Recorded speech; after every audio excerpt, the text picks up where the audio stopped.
You don't know your best friend's phone number. You've known them for years. You've called them 1,000 times.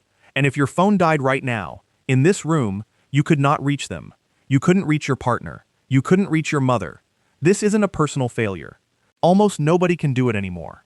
Somewhere in the last 20 years, an entire category of knowledge quietly left the human head and moved somewhere else. And nobody announced it. It just happened. But here's the part that should bother you. For 99% of human history, there was nowhere else to put it.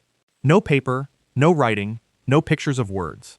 For roughly 300,000 years, every single thing your ancestors knew, which plants would kill you, where the water was in a drought year, who your cousins were 4 villages over, what your grandmother's grandmother had seen, existed in exactly one place. Inside a person.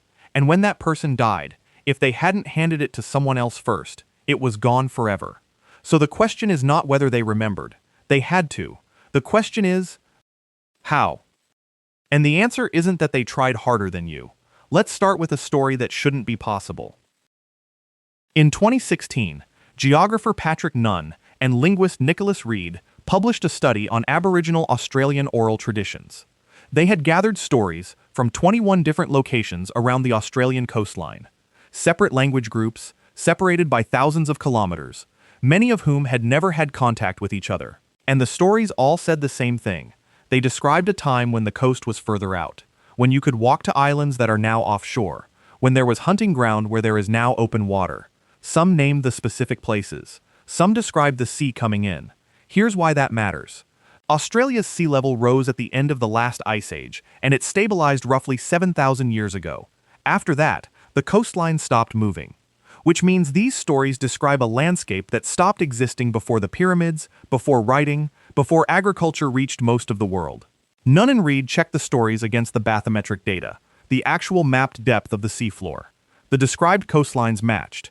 Now they're careful about this, and so am I. You can't carbon date a story.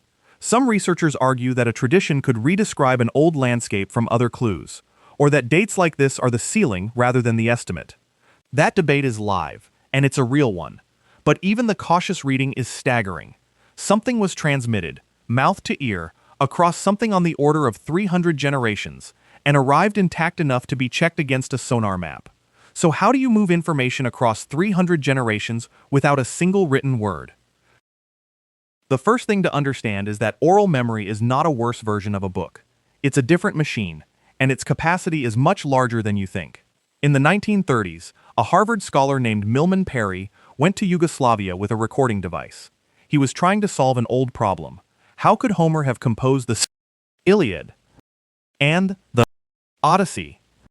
If he was, as tradition claimed, illiterate, Parry's idea was to go find people still doing it. He found them. Village singers, mostly unschooled, performing epic poems from memory to a stringed instrument. And in 1935, Parry and his assistant Albert Lord recorded a singer named Avdo Majetovic performing a single epic that ran to roughly 12,000 lines. The Odyssey is about 12,000 lines. A man who could not read had just produced, out loud, from memory, something the length of one of the foundational texts of Western literature. And he wasn't reciting it word for word like a script. He was rebuilding it, using stock phrases, repeated rhythms, and standard scenes as a scaffold, the way a jazz musician rebuilds a standard. The structure held the content in place, and this shows up everywhere people look. The Vedic texts of India were transmitted orally for something like 3,000 years, and the transmission wasn't casual. Reciters developed methods where the same text is chanted in scrambled and reversed word orders, over and over. That sounds insane until you realize what it is. It's an error-checking protocol. Corrupt one word, and it breaks in 11 places at once. It's a checksum, invented thousands of years before anyone had a word for one. They weren't just remembering, they were engineering memory. And this is where the real answer sits, and it's not the one people expect. Ancient humans didn't have better brains than you. There is no evidence for that.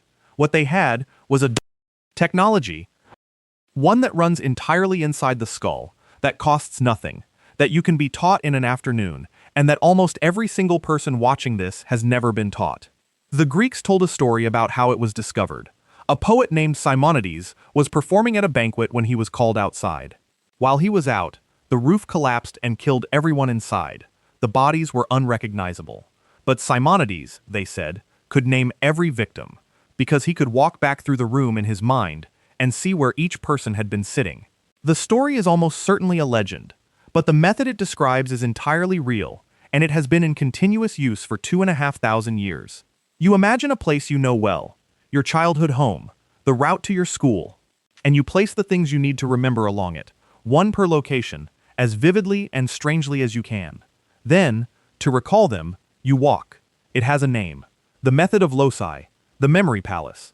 And when neuroscientists finally worked out why it functions so absurdly well, the answer explains something much bigger. In 1971, John O'Keefe found neurons in the rat hippocampus that fired when the animal was in one specific location and nowhere else. He called them place cells. In 2005, May Britt and Edvard Moser found grid cells, neurons that fire in a repeating hexagonal pattern across space, like graph paper laid over the world. In 2014, the three of them shared the Nobel Prize for it. Here's the part that matters. The hippocampus is the structure that builds your map of physical space. It is also the structure that lays down your memories of events. Same hardware, same address. Which means the memory palace isn't a clever trick that happens to work. It's a native operation. Spatial memory is the older, deeper, more reliable system. Because for millions of years, forgetting where the water was killed, you faster than forgetting a name. The method of loci works because it stops asking your brain to store a list, which it is bad at, and starts asking it to store a place, which it is extraordinary at. You can watch this happen in real time. In 2017, Martin Dressler and colleagues published a study in Neuron. They took people with completely ordinary memories and trained them in the method of loci for 6 weeks. Word recall out of 72 items went from roughly 26 words to over 60. And their brain connectivity patterns shifted measurably toward those of world-class memory competitors. 6 weeks, no talent, no special brain, just a piece of software that most humans used to be handed as children and that you were never given.